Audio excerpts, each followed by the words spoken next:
Hi, this is Becky from More Than Borderline, and today I'm going to talk about stigma of mental illness in the Christian religion.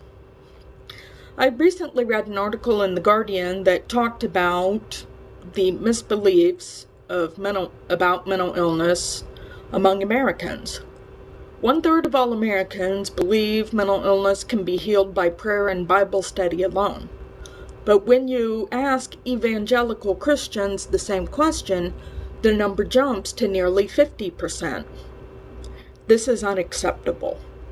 We have got to have a national discussion about mental illness and how it's really a physical illness and not a lack of faith.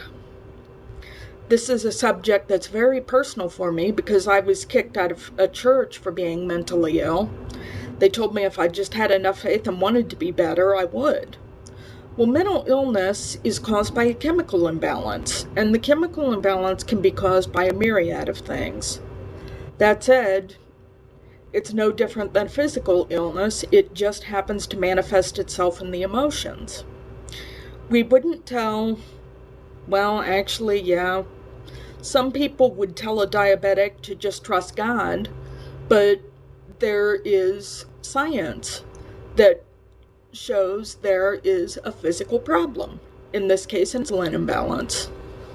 And the same is true with mental illness. While there is no current blood test or anything like that you can do to confirm a chemical imbalance while the patient is still alive, they do have one for post-mortem, that there is science showing that mental illness is no different than a physical illness. And why the church continues to believe that it's a lack of faith is beyond me. But we as people with severe mental illness need to do our best to educate other people. We need to do our best to teach them that it's not a lack of faith, that it's not curable by prayer or Bible study alone, that a doctor can treat it.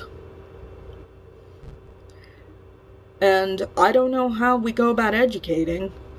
I just live my life and try to explain to people when I can that, hey, it's a chemical imbalance.